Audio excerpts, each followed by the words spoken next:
Merci, bonsoir. Donc effectivement, j'ai la tâche assez redoutable de vous parler de l'histoire de la gastronomie en 1 heure, ce qui relève pratiquement du fast-food intellectuel. Et donc, comme je ne suis pas un grand amateur de fast-food, j'ai proposé de la manière suivante, c'est-à-dire que j'ai choisi un axe dans une perspective historique, qui sera l'objet de la conférence d'1 heure environ que je vais faire devant vous.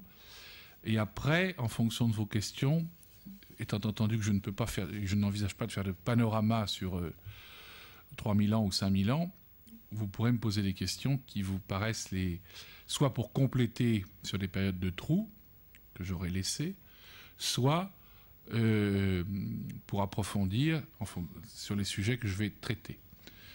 Étant entendu que ici, j'ai un fil conducteur qui est la découpe. Pourquoi la découpe? Parce que je vais l'envisager dans tous les sens du terme.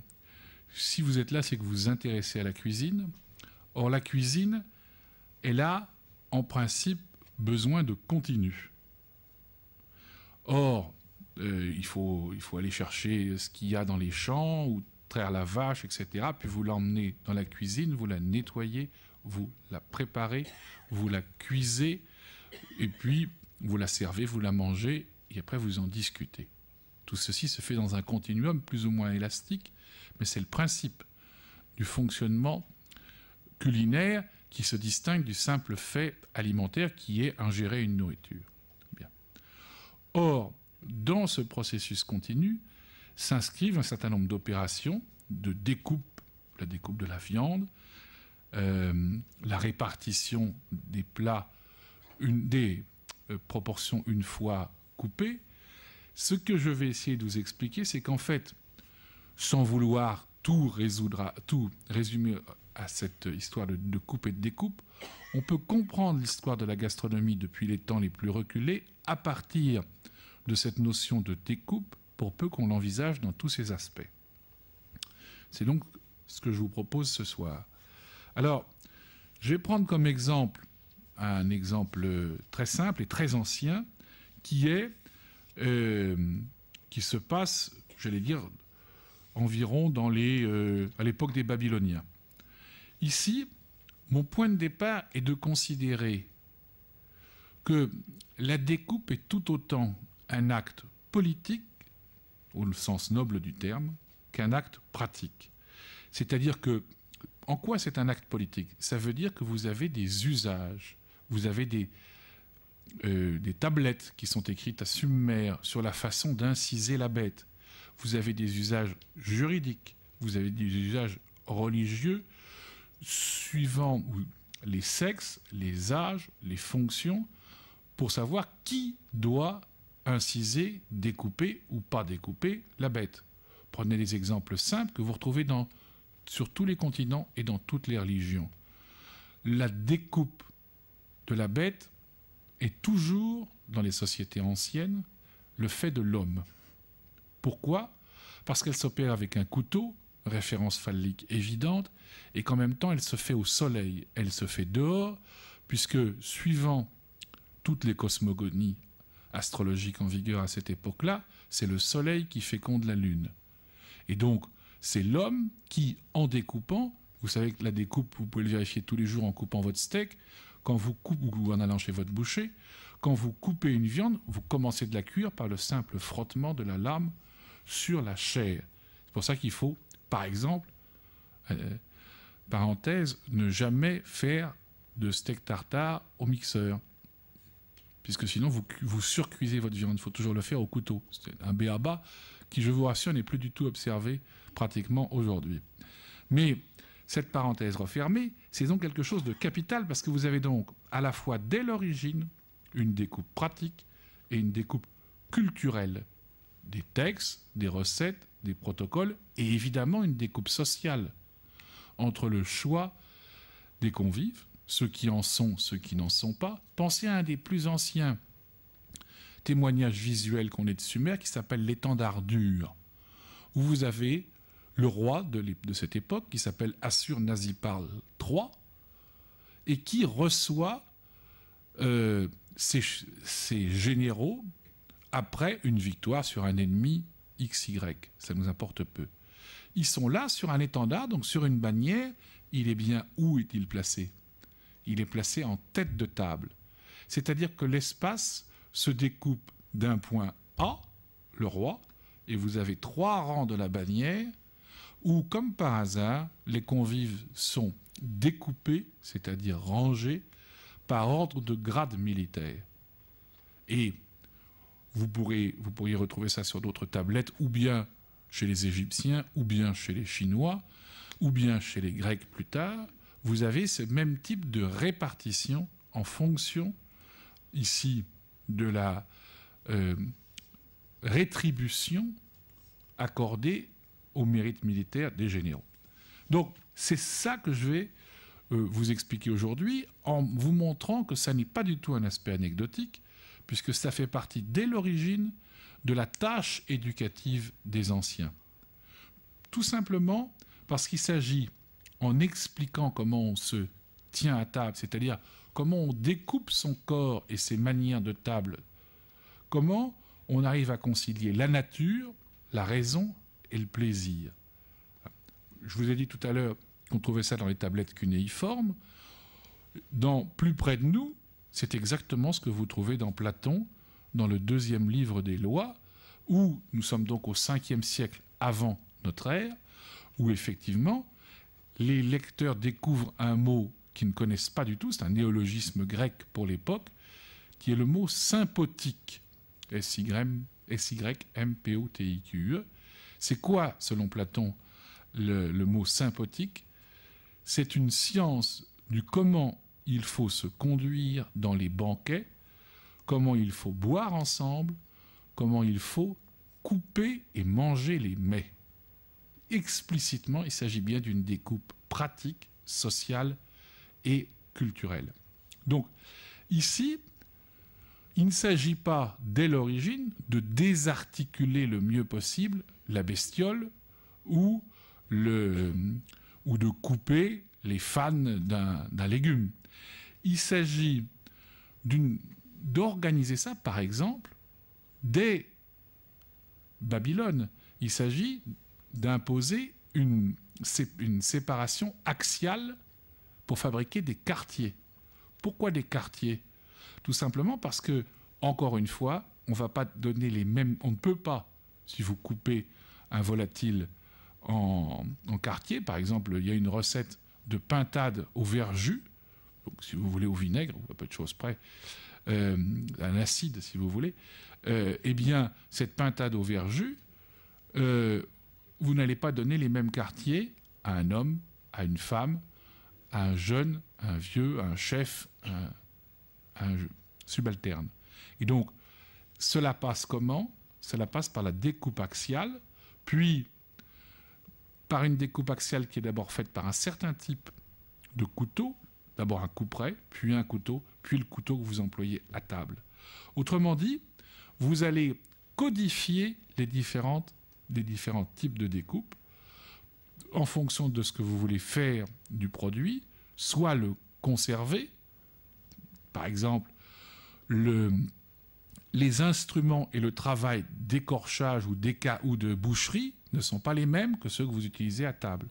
Donc en fonction des objectifs que vous avez, conserver, cuire, et en fonction de la cuisson, vous ne découpez pas les morceaux de la même manière. Si vous voulez mijoter ou si vous voulez rôtir, vous ne coupez pas les morceaux de la même manière. Et ensuite, en fonction, je l'ai dit tout à l'heure, de la répartition que vous voulez donner à chacun. Autrement dit, ici, ce que je veux vous dire, c'est que dès l'origine, il n'y aura pas de changement majeur jusqu'au XXe siècle. C'est ce que j'expliquerai dans le deuxième grand exemple que je prendrai, puisque je pense que ça vous est le plus familier. Donc, c'est à cela que je consacrerai l'essentiel de mon temps. Mais avant d'y venir, je veux vous faire comprendre que, au fond, on va avoir à peu près entre 25 et 35 siècles homogènes, fondés sur les processus que je viens de vous expliquer, et qui se retrouvent ou qui recoupent les processus d'organisation économique. Vous avez par exemple, puisque je parlais de l'empire babylonien ou assyrien, les mêmes stratégies de découpe dans l'approvisionnement du blé, dans l'approvisionnement des moutons. Vous avez un système en râteau qui est exactement le même système que celui qui va être mis au point pour la préparation de l'animal, puisque je parle ici des moutons, depuis le moment où il quitte son terrain jusqu'au moment où il arrive dans l'assiette du mangeur. J'insiste bien parce que vous avez donc une organisation qui est extrêmement familière aux mangeurs sur 30 siècles. Au fond, découper, c'est un acte tout à fait normal puisque même l'élevage est découpé. Les rotations, les transhumances, les périodes d'allaitement, les périodes de vente, les périodes de reproduction, et ceci est sanctifié dans les religions, notamment monothéistes, par les textes sacrés. Si vous lisez dans la Bible le livre de Samuel, eh bien, comme par hasard, vous verrez les fils, je cite l'épisode qui est peut-être connu de certains d'entre vous, les fils de Ruben et de Gad, qui demandent à Moïse de choisir l'emplacement de la terre après que ceux-ci, c'est pour ça qu'on les choisit, parce que ce sont d'excellents, l'un pasteur, l'autre boucher, après qu'ils auront choisi la meilleure terre à moutons pour nourrir le peuple d'Israël en marche. Et donc c'est la découpe, c'est pas une découpe guerrière, c'est pas une découpe liée au hasard ou, ce qui est encore plus intéressant, à une injonction divine. Non, non, c'est une découpe de mangeurs. Ce que je dis pour la Bible vaut également pour le code des Hittites. C'est exactement la même chose. Et dans le code des Hittites, toutes les solutions sont prévues, tarifées, sanctionnées. Je pourrais faire la même chose pour le code des Francs, des Visigoths, des Burgondes, des Alamans, ou de ce qu'on appelait à l'époque les tribus moscovites, qui seront en fait plus tard les Russes. Donc, ici, il faut que vous compreniez que, au fond, savoir découper, savoir organiser la découpe, c'est ce qui prouve la supériorité d'un individu. En général, des individus sur les animaux et sur la nature, et bien évidemment, des individus de la famille, du clan, par extension, plus tard, de la région, de la nation, de la province, sur les autres. Car cette découpe, elle se retrouve évidemment, fondamentalement, dans la nourriture que vous choisissez d'ingérer. Ce n'est pas un hasard si les Grecs vont inventer le mot barbare, dont l'étymologie vient d'une étymologie phonétique, puisque barbare, c'est la traduction en grec de brr que seraient censés faire tous ceux qui ne mangent pas comme les Grecs. C'est-à-dire, en particulier, les Scythes, tous les peuples d'Asie mineure, ils ne mangent pas comme les Grecs, c'est-à-dire quoi? Bien sûr, premier péché, ils n'utilisent pas de l'huile, ils utilisent du beurre. Deuxième péché, au lieu d'utiliser des ustensiles type marmite ou autre pour faire cuire leur nourriture, ils utilisent des peaux d'animaux sauvages, type rhinocéros, hippopotame en Égypte, ce que je dis ça vaut aussi pour eux, et qu'ils retournent et dans lequel ils font cuire leurs aliments. Donc ce sont des gens, puisqu'ils utilisent des peaux d'animaux sauvages, c'est qu'ils sont près d'eux. Dans la découpe, il y a une intention, c'est pour ça que je disais que c'était très politique. Dans la découpe, plus vous pouvez repousser, découper l'autre, le concurrent, l'ennemi, le rival, tout ce que vous voulez, vers la nature, vers le sauvage, à ce moment-là, plus vous valorisez votre propre art de la découpe et votre propre talent culinaire. Celui qui sait découper, ça ne peut pas être un sauvage. Évidemment, à l'inverse du barbare. Et donc, cette logique de découpe, vous allez la retrouver aussi bien entre les Grecs et les Romains. Mais dans des détails très apparemment lointains ou anecdotiques. L'idée, au départ, que reproche enfin, le reproche qu'adressent au départ les Romains aux Grecs, les Grecs qui mangent à l'oriental, allongé, comme les Gaulois d'ailleurs, alors que les Romains de la République mangent assis. Quel est l'argument utilisé? Normalement, les Romains se trouvent en situation d'infériorité puisque les Grecs se proposent toujours comme les inventeurs de la civilisation. Toujours la même chose, hein, c'est la même découpe. Avant eux, il n'y a rien eu. Donc, et de toute façon, s'il y a eu, ils sont les meilleurs. Donc, les Romains qui ont intériorisé cette infériorité culturelle postulée s'en sortent de manière assez simple en disant mais de toute façon, les Grecs ne sont pas si cultivés qu'ils disent, puisque de toute façon, ils découpent moins bien que nous, puisque c'est pas possible de découper aussi bien que nous quand on est allongé. Donc, ils mangent quoi? Ils mangent une nourriture qui est en bouillie ou une nourriture qui est prédécoupée. Donc, le grec n'est pas un vrai homme, c'est-à-dire n'est pas un homme dans l'acception, un individu dans l'acception complète du terme. Et donc, à ce moment-là, nous, Romains, qui mangeons assis et qui découpons vraiment de manière parfaite notre nourriture, nous sommes des individus supérieurs aux Grecs. Arguments qui vont retourner contre les Gaulois. Bon, si vous lisez la guerre des Gaules, vous l'avez écrit noir sur blanc, puis que les Gaulois et les Romains retourneront contre les Saxons de l'autre côté du Rhin. C'est toujours la même histoire. Je vais y revenir à propos du Moyen-Âge. Bon, voilà ce que je voulais dire pour commencer, pour mettre les choses en place. Je vais vous montrer comment ça marche dans le détail en prenant un exemple précis. On va faire un saut. Je vais traverser de manière rapide le Moyen-Âge à partir donc de l'organisation de ce que j'appelle les festins et la manière de manger, pour vous montrer comment on retrouve ces principes-là que je ne rappellerai plus. Je vais m'intéresser à la façon de manger. Vous allez voir que c'est au fond organisé selon un principe de découpe. Donc je prends au hasard de mes comment dirais-je, de mes pérégrinations, je prends quelques exemples dans le Moyen-Âge. Pourquoi? Parce qu'il faut que vous compreniez qu'au départ, il y a un paradoxe dans la nourriture médiévale. L'homme du Moyen-Âge est un ogre. Plus il mange, plus il est capable d'ingérer de la nourriture et de la boisson, plus c'est un homme accompli. À condition évidemment qu'il se tienne à table, qu'il ne s'écroule pas lamentablement. Bon. Donc ici, c'est un moyen infaillible de reconnaître celui qui, au fond, par sa capacité de manger, et de manger énormément, et donc il est capable, là aussi c'est une vision de découpe, il est capable, plus que d'autres, il a un coffre qui lui permet d'être riche alimentairement, et évidemment, de cette richesse alimentaire, il va tirer quoi? Il va tirer ce qui obsède depuis la nuit des temps nos ancêtres comme vous et moi, c'est-à-dire deux choses. Un, nourrir la machine, c'est-à-dire l'intestin.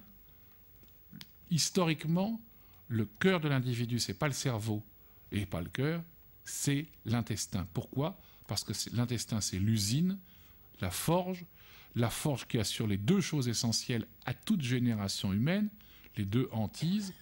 Un, le travail pour survivre. Deux, la reproduction. Je vous renvoie là à Claude Lévi-Strauss, il a dit bien mieux que moi, entre autres, mais c'est une chose ultra simple qui, je vous expliquerai pourquoi, change en notre siècle. Mais ça, c'est le défi fondamental. Donc ici, si vous voulez être un homme du Moyen-Âge accompli, vous devez manger comme un ogre. Je vous donne une simple anecdote qu'on a dans les textes du Moyen-Âge. Charlemagne identifie ainsi dans un festin quelqu'un qu'il ne connaît pas, qui est le fils du roi des Lombards. Il l'identifie à la quantité d'os jonchant le tranchoir du dit fils du roi des Lombards. Et surtout, et c'est ça qui m'intéresse dans la suite, bien entendu, ce sont des textes entièrement propagandistes, vous l'imaginez bien. Hein, c'est pas TF1 20h, mais encore que là aussi. Bon.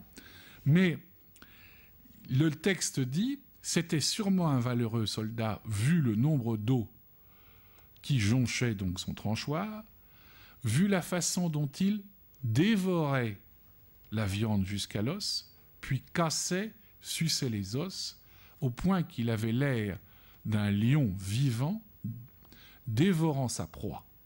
Voilà qui marquait un chef, et la suite est intéressante, mais un chef barbare, puisqu'il ne savait pas se servir d'un couteau.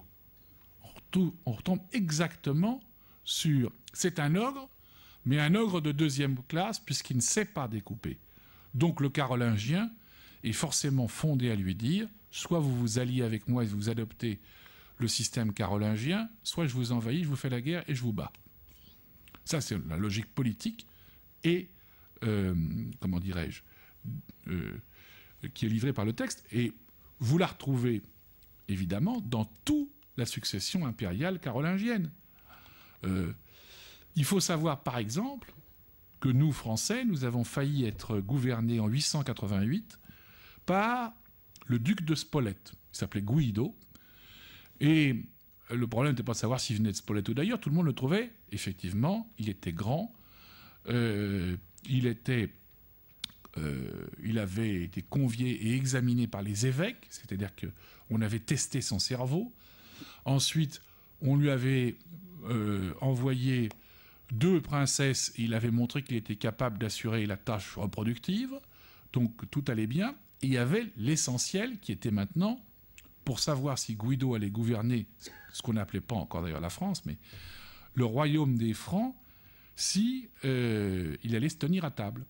Or, manque de chance, le dénommé Guido, il est incapable, premièrement, d'ingurgiter les divers services qu'on lui propose. Il cale sur les gibiers. Donc ça, c'est considéré comme première insulte. Deuxièmement, après les gibiers arrivent les rots, c'est-à-dire les rôtis. Et non seulement il cale, mais il a la nausée, il est malade et vous imaginez la suite. Donc, il faut maintenant que les évêques qui ont proposé la candidature de Guido la refusent politiquement. Et quel est le texte qui est écrit à ce moment-là? C'est un texte que je cite, donc je n'invente rien. L'auteur est Liutprand Crémone, c'est-à-dire que c'est un évêque et ambassadeur, qui dit « Les Francs ne sauraient admirer et respecter un roi frugal, incapable de manger 6 plats de gibier et 4 de rôts d'affilée, sans être malade, et, pire, ne sachant pas, alors vous allez écouter la suite, ne sachant pas couper sa viande à la française. » Autrement dit, à ce moment-là, le patriotisme, il n'est pas dans l'armure, le haume ou la bannière, il est dans la façon dont vous coupez et dont vous êtes ou vous n'en êtes pas. Ici, alors, encore une fois, il y a un stock considérable pour que vous ayez une idée de l'ampleur du problème et pour vous montrer que ça n'a rien d'anecdotique. L'histoire de la cuisine, c'est au cœur de la vie des individus. Ça occupe une partie du concile de Latran en 1059. Comment les évêques, les cardinaux, les puissants, les humbles doivent-ils découper? Et les évêques essayent de modifier, de simplifier les règles, et ils sont obligés de constater qu'ils n'y arrivent pas. Pourquoi? Tout simplement parce que le repas, ici je m'intéresse au festin, je viendrai après au repas ordinaire, parce que le festin est un signe politique majeur, un signe de puissance politique, ce que j'ai évidemment expliqué tout à l'heure. Il ne s'agit pas seulement d'honorer son rang, d'honorer ses vassaux par la puissance de son appétit ou par la richesse de sa table. C'est pas ça. Ici, il s'organise, si vous voulez, une découpe, une répartition de la puissance politique à table. Pourquoi? Parce qu'à cette époque-là, je suis donc au 9e, 10e siècle, on s'installe encore des 4 côtés d'une table rectangulaire. Rectangulaire, ça c'est absolument considérable, ça veut dire qu'on est... Enfin, la remarque est importante, car on est encore dans la logique de l'Antiquité et la logique païenne, et non pas la logique chrétienne. On est ici dans une table rectangulaire où le rang est indiqué à la fois par la place, mais aussi par le choix du siège, la banquette recouverte d'étoffe pour le roi ou le prince, le banc pour le dignitaire d'église. et l'escabeau pour tous les autres. Mais aussi par la disposition des salières, car les salières sont rares, par le matériau employé pour ces dites salières, et bien évidemment pour les couteaux présents ou pas, et la décoration des couteaux. Autrement dit, on va progressivement, ici je parle entre le Xe et le XIIIe siècle, mettre en place des gradins avec des couverts qui sont tout simplement l'origine des ménagères que vous connaissez, que vous avez peut-être vu dans vos familles. Et donc, on va avoir 5 types différents de couteaux pour un souverain, 4 pour un prince, 3 pour un duc, et ainsi de suite, 2 pour un baron. Et 1 pour le tout venant qui vient à la table du festin. Donc, de la même manière, ici, à cette époque-là, le personnage principal est placé à l'est. Pourquoi? Parce qu'à l'est, c'est là où le soleil se lève, dans la direction de Jérusalem. C'est la seule incursion du cérémonial chrétien jusque dans ce premier millénaire. Et la deuxième incursion, elle arrivera, mais beaucoup plus tard, elle arrivera vers le 12e, 13e siècle, lorsque les évêques, au terme de à peu près 500 ans d'efforts, vous voyez la lenteur de changement des habitudes alimentaires, arriveront à imposer en même temps que la table circulaire, d'où l'importance par exemple de la table circulaire des chevaliers du roi Arthur, arriveront à imposer un type de découpe fait par des officiers spécialisés. Pourquoi est-ce très important? Parce qu'on change de vision du monde à travers la découpe. Si vous avez une table circulaire, ça veut dire qu'au fond, les gens sont plus ou moins égaux, même si vous pouvez avoir un président de table, etc. Ça veut dire que, en fait, vous instaurez non plus une logique hiérarchique, verticale en râteau, comme je l'expliquais en commençant, mais une logique de don et de contre-don. La logique, c'est le pain que vous fractionnez, que vous donnez. C'est donc la découpe d'un plat rond où les parts sont équivalentes. C'est le moment où les tourtes s'imposent dans la cuisine du Moyen-Âge. Je peux donner certes une plus grosse ou une moins grosse tarte, mais c'est bien le même morceau que je vais donner, a priori, à mon voisin, qu'il soit baron ou qu'il soit duc. C'est tout simplement la logique, évidemment chrétienne ici, du partage, au moins affiché, équilibré, des richesses alimentaires. Donc on a ici cette première organisation, cette première découpe de la table. Si je descends maintenant dans les repas plus ordinaires, j'ai choisi d'en prendre un certain nombre pour vous montrer que tout ceci se tient. Vous prenez par exemple un roman courtois du XIIIe siècle qui s'appelle Jehan, c'est Jean et Blonde, qui est écrit par Philippe de Rémy. Et ce qui m'intéresse ici, l'action se passe du côté de Douvres, le texte est écrit en français, vous savez que c'est la langue des Anglais à cette époque. Nous avons, il décrit le pique-nique de 2 amoureux. Or, la description du pique-nique que vous retrouvez sur les enluminures, que vous retrouvez dans des tapisseries plus tard, que vous retrouverez par exemple dans le livre de Gaston Phébus, il n'y a rien inventé. Tout ceci est entièrement codifié. Eh bien, là encore, vous avez une découpe parfaite. Vous avez une découpe entre, d'un côté, la jeune fille qui est évidemment celle que l'on convoite, mais qui n'est pas encore consommée. Donc, vous avez une découpe de couleurs dans le texte, comme dans la tapisserie. Tout ce qui la concerne est blanc. Le muguet, la nappe qu'elle va étendre sur l'herbe, ça s'appelle le doublier à l'époque, et les plats qu'elle va manger, et le manche du couteau avec lequel elle va couper le morceau, en l'occurrence de volaille. Et de l'autre côté, vous retrouvez ici ma découpe homme-femme dont je parlais en commençant, lui qui est effectivement chargé de servir le repas et donc de faire la découpe principale des aliments, que ce soit de la viande, que ce soit le pain. Et ici, quels sont les signes? Eh bien, les signes, puisqu'il s'agit d'un pique-nique d'amoureux, il faut repérer les signes de la passion amoureuse.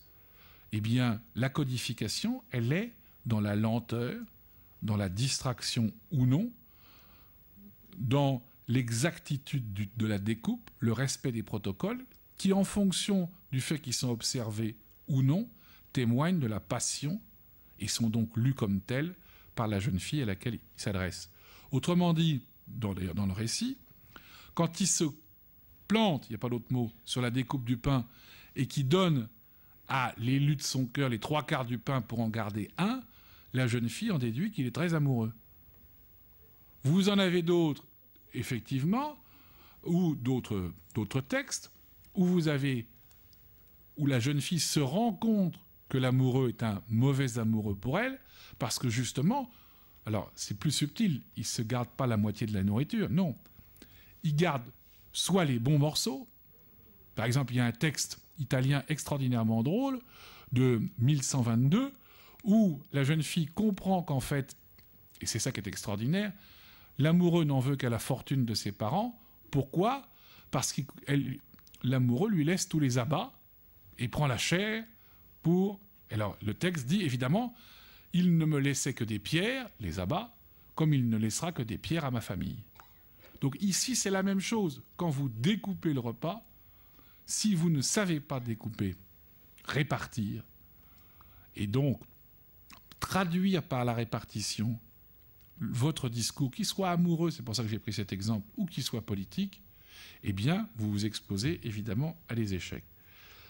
Une troisième manière d'appréhender le Moyen-Âge, c'est évidemment ce qui se passe lorsque vous arrivez, lorsque vous voyagez. Je rappelle une chose qu'on oublie souvent, que le Moyen-Âge, certes, en général, vous naissez, vous vivez et vous mourrez dans un cercle qui fait à peu près 4 km de rayon. Bon, il n'empêche que vous êtes un marcheur occasionnel très fréquemment pour aller au marché, certains pour aller à la guerre, et le plus souvent pour aller en pèlerinage. Il y a une masse, évidemment s'il y a des calamités, parce que vous êtes chassé par une maladie, par la famine, par la peste, par les guerres, mais ce sont des événements exceptionnels. De manière ordinaire, vous marchez, parce que le pèlerinage fait partie de la vie des individus. Sur la route, vous vous nourrissez évidemment comme vous pouvez. Ici, ce qui m'intéresse, c'est quand on arrive en vue d'un village. Contrairement à ce qu'on pense, vous avez très tôt, c'est-à-dire ici le 12e, le moment où les pèlerinages se déclenchent véritablement avec l'élan de croisade, vous avez très tôt des auberges, des hôtels, ce qu'on appellerait des gîtes ruraux aujourd'hui. Donc vous avez effectivement ici s'installent des demeures. C'est une révolution. Jusque-là, donc jusqu'en 1150-1200, on en est resté à l'usage latin, l'usage ancien, qui veut que on doit recevoir gratuitement la personne qui vient, on accueille la personne qui vient demander tout simplement le repas et le gîte.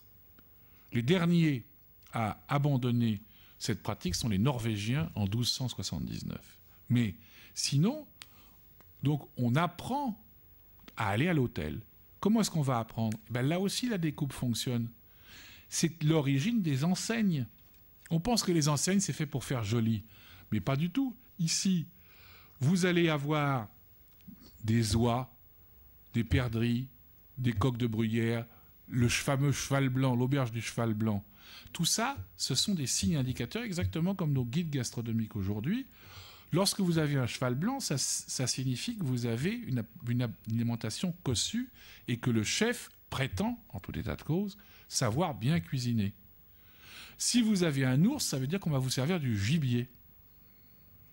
Et évidemment, ici, vous allez avoir... Tout le monde va y trouver son avantage. Je rappelle quand même que dans les villages, en moyenne, vous trouvez à peu près un hôtel, je ne parle même pas de Paris, Je parle de Chartres, ou Chartres est un mauvais exemple parce qu'il y a la cathédrale, mais je parle d'Alençon, je parle de villes, je sais pas, La Flèche ou des choses comme ça, ou la Ferté-sous-Jouarre.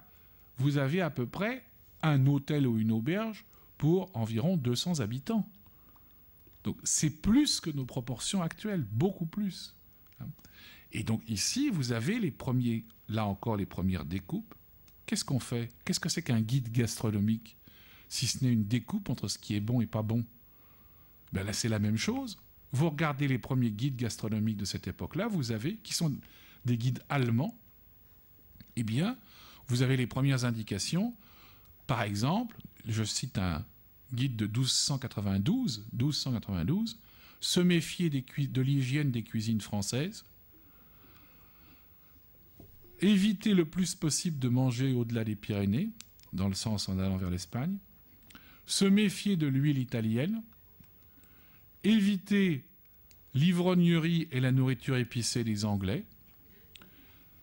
Lorsqu'on est en voyage en France, envoyer, si l'on le peut, une estafette pour réserver sa place, sinon on est jeté dehors.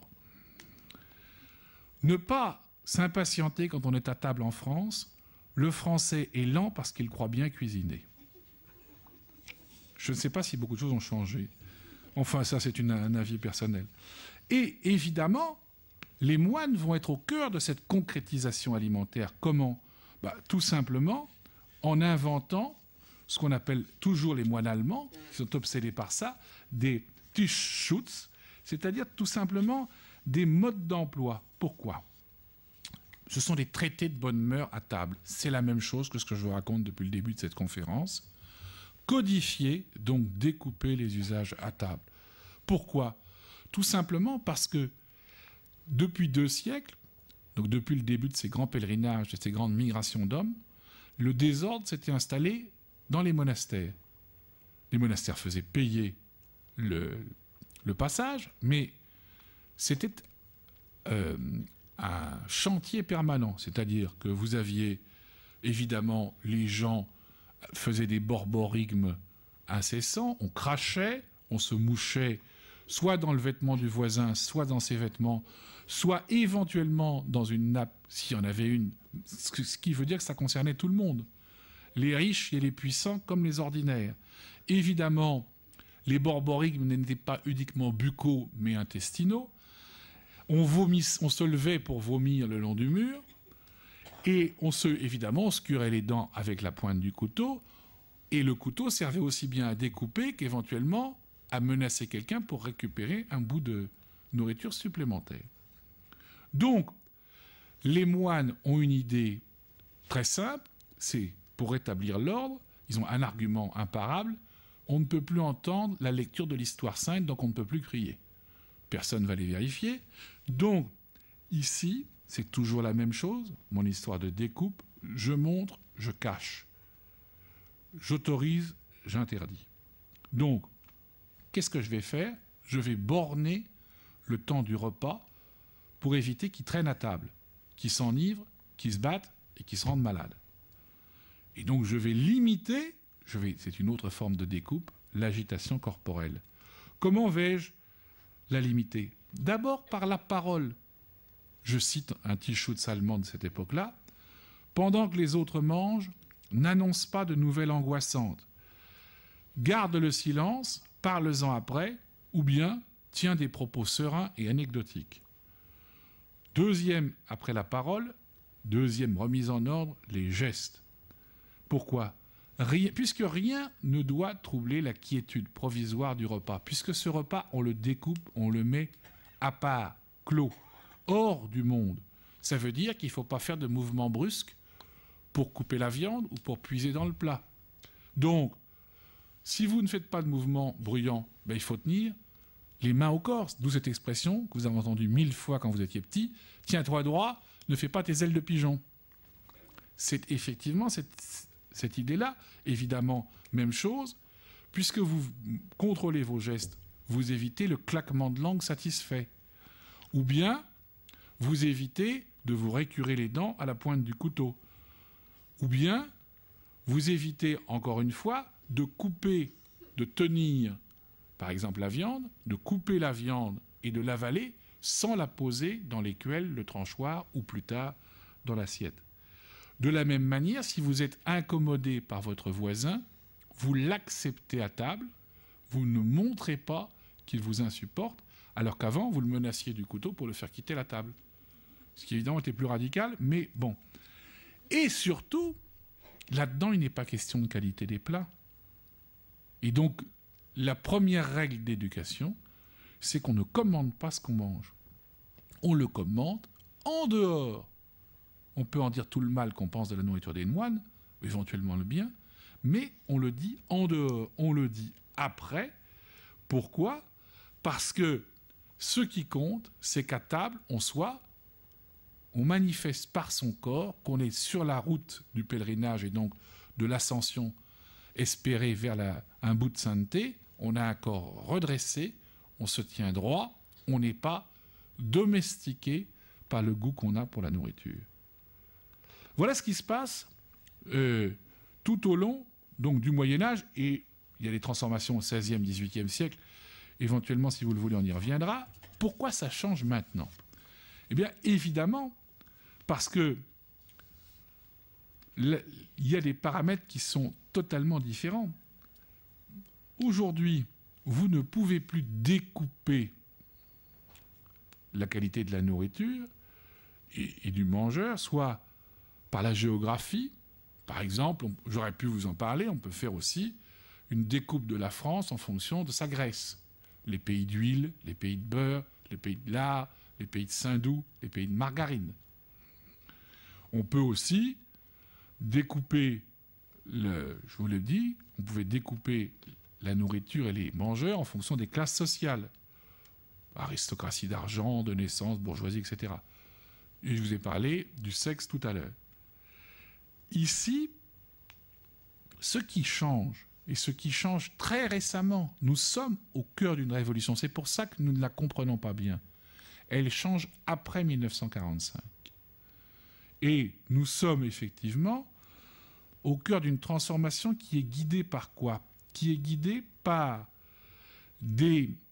essentiellement des considérations économiques au sens large, et qui est inspirée de techniques empruntées à l'industrie du divertissement, la compilation, je vais y revenir tout à l'heure, de l'automobile, c'est-à-dire des options sur un châssis identique, ce que l'on appelle techniquement le slowisme, et en fait, obsédé par des choses qui sont très différentes de la découpe dont je parlais tout à l'heure. Car la découpe, il suffit de le voir chez vous. La découpe, quand vous ouvrez vos plats, ils sont prédécoupés. Les plats que vous mettez au congélateur, ce n'est pas vous qui découpez. Ou bien, ils sont conditionnés, ils sont prêts à cuire. Au fond, on vous dit qu'on vous économise du travail et de l'argent, mais on vous change surtout de logiciel symbolique. On nous change de logiciel symbolique. Pourquoi ?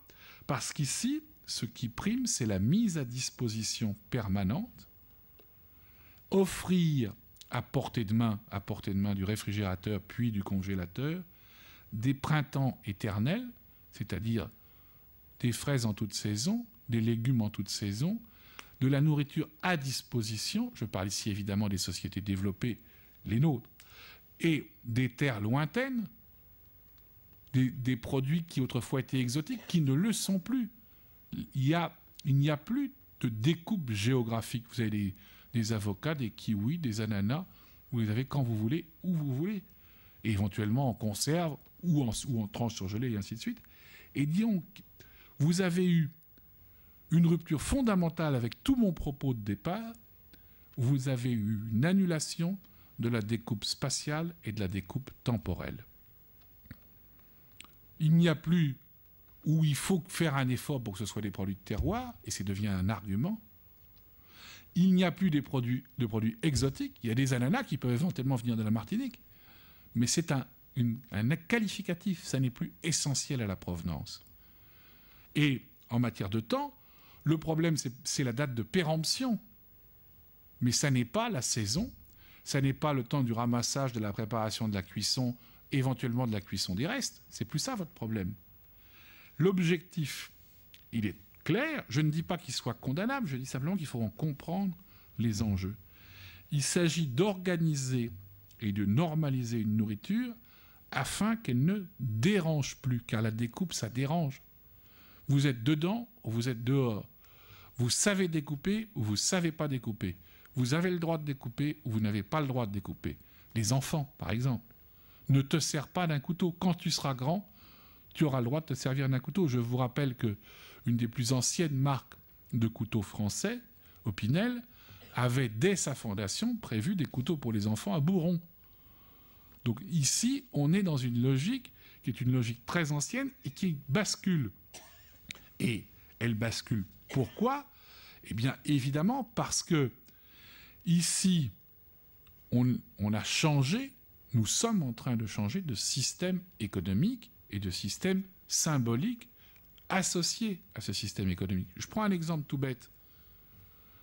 Aujourd'hui, qu'est-ce qui symbolise cette transformation alimentaire ? Eh bien, c'est le tuilage. Alors, je vais prendre l'exemple le plus caricatural parce que c'est le plus facile. Pour moi, c'est le McDo. Ce n'est pas une découpe, c'est prédécoupé.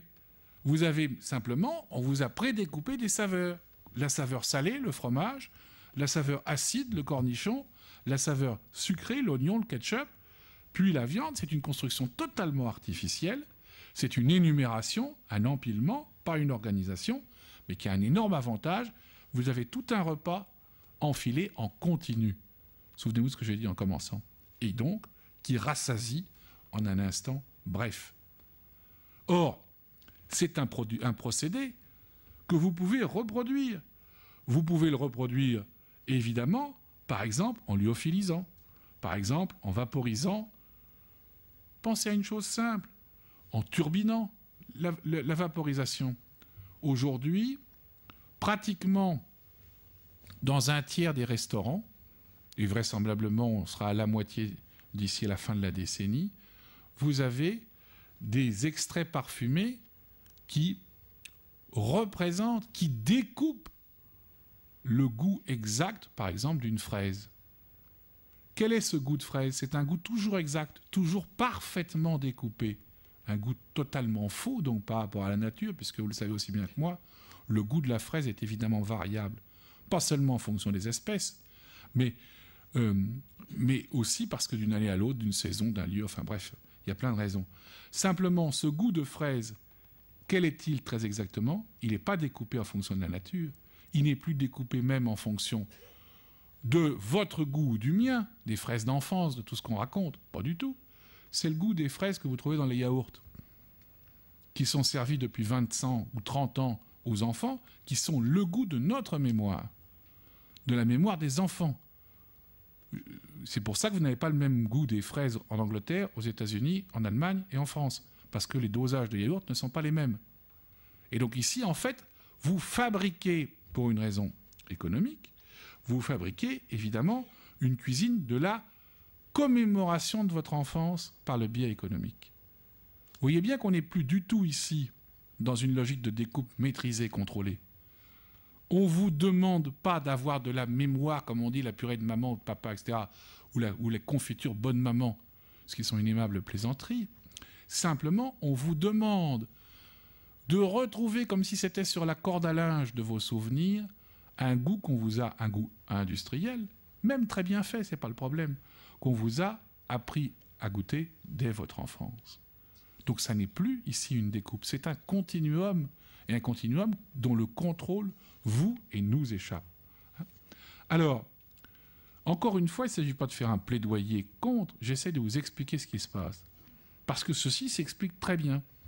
Et ceci s'explique pour, j'allais dire, une raison majeure. Je simplifie, il y en a plusieurs en fait, mais il y en a une majeure, c'est la sécurité après 1945. Je vous ai dit tout à l'heure que ça commençait en 1945.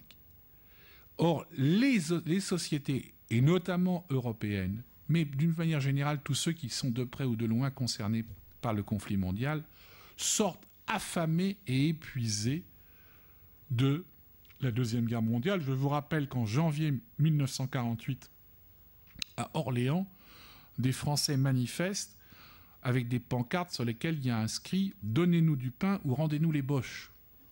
Janvier 1948.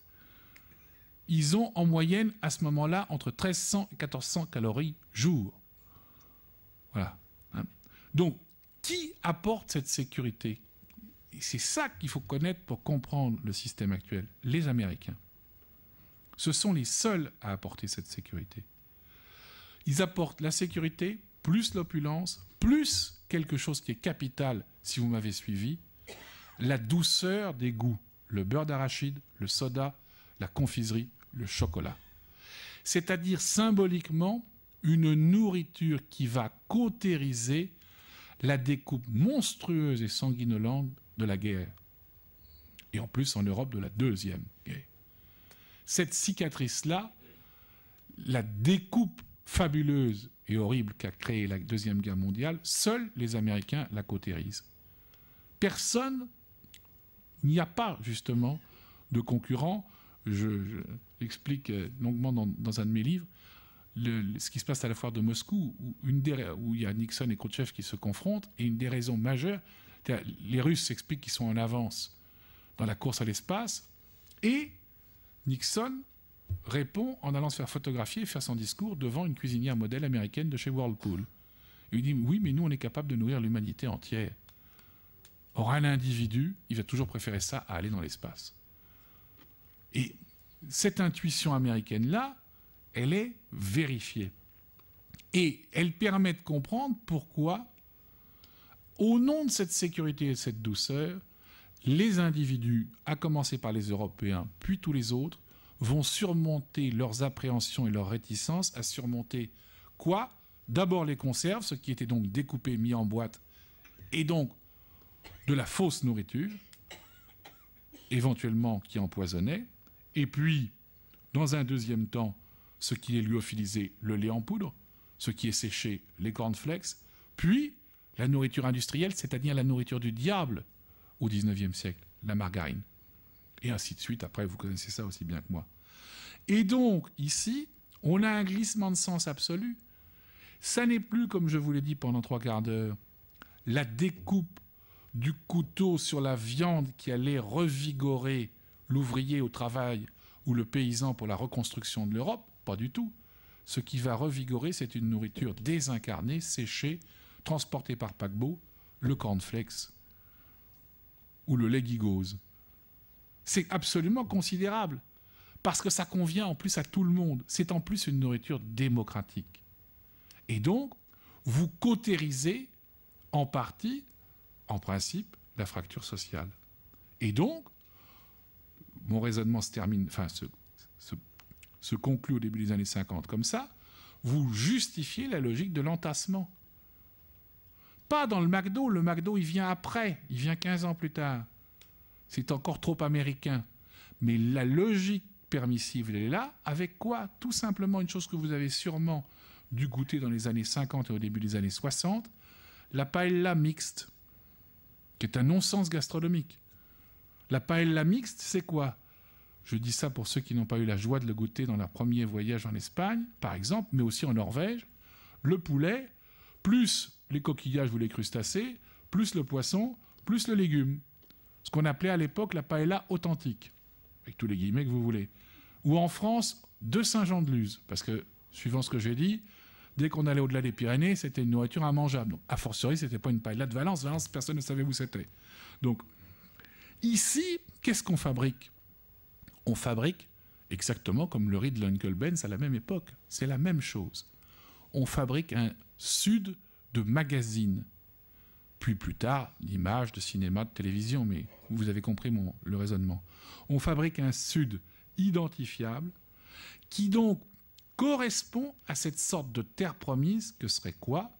Que serait dans un monde enfin pacifié, même sous le parapluie protecteur américain, un monde en paix où on pourrait aller manger tranquillement en Espagne ou ailleurs plus tard, une nourriture qui serait une nourriture, cette fois-ci de terre promise, qui correspondrait à quoi? À la 3e semaine de congé payé, par exemple. Mais plus un plat, ni un plat froid de migrants, de pique-niqueurs de la migration, ni un plat découpé comme un sandwich. C'est le moment où le sandwich commence en Europe à amorcer son recul. Non, pas un plat qui serait un plat, par exemple, d'ouvrier. C'est-à-dire qu'on fabrique ici le conformisme alimentaire sur lequel nous vivons. Nous pouvons, grâce à cet entassement qui soit conservé, qui soit réfrigéré, qui soit dans l'assiette du restaurant ou de la famille à l'époque, nous pouvons manger à notre faim. Nous pouvons voyager dans l'assiette et donc nous adhérons à la politique économique qui est proposée, c'est-à-dire la reconstruction sous chapeautage américain. Il y a donc bien une préférence, mais naturelle, non contrainte, pour un style qui est inspiré des États-Unis et qui, évidemment, suppose toujours ma découpe, la ségrégation, ou si vous voulez un terme moins fort, la mise à l'écart des autres. C'est quoi? La nourriture des paysans, qui devient trop lourde, trop grasse, puis pleine de cholestérol, puis indigeste, la terrine de, je sais pas quoi, enfin le farci dur de Corrèze, par exemple. Plus personne ne sait ce que c'est. Donc, ici, ou bien la nourriture, par exemple, des pauvres du Sud en Europe. Nourriture ignorée. Il faut, évidemment, ici, par exemple, les strozzapreti, les étouffes prêtres, littéralement, c'est-à-dire ceux qui calaient le plus l'estomac, y compris les prêtres qui, dans le sud de l'Italie, étaient les pauvres parmi les pauvres. Tout ça, ça disparaît. Ça ne devient plus que des curiosités. Pourquoi? Eh bien, tout simplement parce que, grâce à ce qui s'est mis en place, on peut fabriquer, plutôt qu'une nourriture de pauvres qui était légitime et qui est la vraie grande cuisine du quotidien dans la majorité de l'Europe, puisqu'on était, au fond, égal à peu près par cela. Eh bien, on va fabriquer quoi? Une nourriture de pauvres, entre guillemets, inventée, qui est la pizza. La pizza telle qu'elle est inventée, elle a fait le détour par les États-Unis, celle qui arrive en Europe. C'est une pizza qui, par exemple, a des bords relevés. C'est une pizza sur laquelle, et pas du tout le bord plat originel. Pourquoi a-t-elle des bords relevés? Eh bien, vous suivez toujours mon raisonnement, parce que vous pouvez entasser dessus quoi? Vous pouvez faire une margarita, allez, un coup de fromage, mozzarella de je ne sais pas où, du Danemark, mais vous pouvez y ajouter de la tomate, vous pouvez y ajouter des olives, puis vous pouvez y ajouter un œuf, puis vous pouvez y ajouter... Enfin, vous avez compris le système. Hein? Et ceci est d'autant plus vrai que ça se généralise dans l'ensemble des situations où vous vous nourrissez, à la cantine, à l'hôpital, à l'armée. Bon, et avec, évidemment, le self-service, c'est quoi? C'est la découpe alimentaire sur un plateau. Je me découpe en choisissant les produits dont je veux me nourrir, ce qui me convient. Et le self-service, ça vient d'où? Des États-Unis. Donc c'est moderne, c'est importé par les cadres, donc c'est à la fois moderne, gratifiant, et en plus, ça valorise mes qualités de découpeur alimentaire. Ça permet donc de fabriquer quoi? J'ai bientôt fini. Ça permet de fabriquer, notamment grâce au pré-cuit, une restauration qui est en quelque sorte sous assistance, mais qui est extrêmement facile. C'est facile de saisir la marchandise au supermarché, c'est facile de la servir dans la ligne du self-service. Elle est facile, elle est hygiénique car elle est emballée et pré-cuite. Son coût est moins élevé en règle générale que les autres produits. Et en plus, elle est stockable éventuellement. Et en plus, il y a une incitation visuelle et auditive, pensez aux messages que vous commencez à entendre à l'époque dans les supermarchés, puis dans les hypermarchés, ou évidemment plus tard à la radio, puis à la télévision, à consommer. Donc, ici, vous fabriquez quoi? Vous fabriquez un corps qui est lui aussi fondé sur une autre logique, un corps qui est svelte, redressé, jeune, redécoupé, il est aminci, c'est le début de la tyrannie anti-gros, comme si, et je terminerai par là, la verticalité était supposée élever la chair, élever l'esprit, et donc lui donner finalement ce qu'on appelle aujourd'hui l'orthorexie, c'est-à-dire la nourriture droite, hein, lui donner par cette esthétique de la minceur un corps adapté à la nouvelle consommation alimentaire du XXe et XXIe siècle.